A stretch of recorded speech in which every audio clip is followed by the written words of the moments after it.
ഒന്നിച്ചു നിന്നാൽ മുസ്ലിങ്ങൾക്ക് ഇസ്രായേലിനെ തോൽപ്പിക്കാനാകുമെന്ന് ഇറാൻ പരമോന്നത നേതാവ് ആയത്തുള്ള അലി ഖമേനി. മുസ്ലിം രാജ്യങ്ങൾ ശത്രുവിന്റെ ശക്തി തിരിച്ചറിയണമെന്നും ഖമേനി പറഞ്ഞു.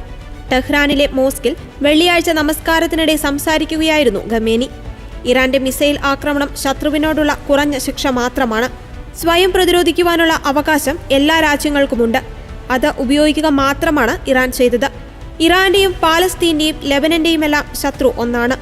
ഇസ്ലാമിക രാജ്യങ്ങൾ ശത്രുവിന്റെ ലക്ഷ്യം തിരിച്ചറിയണമെന്നും ഖമേനി കൂട്ടിച്ചേർത്തു. ഇസ്രായേലുമായുള്ള സംഘർഷം രൂക്ഷമാകുന്നതിനിടയിലാണ് ഖമേനിയുടെ പരാമർശം. കഴിഞ്ഞ 5 വർഷത്തിനിടെ ഇതാദ്യമായാണ് ഖമേനി വെള്ളിയാഴ്ച നമസ്കാരത്തിന് നേതൃത്വം നൽകുന്നത്. 2020 ജനുവരിയിലാണ് ഖമേനി അവസാനമായി വെള്ളിയാഴ്ച നമസ്കാരത്തിന് നേതൃത്വം കൊടുത്തത്.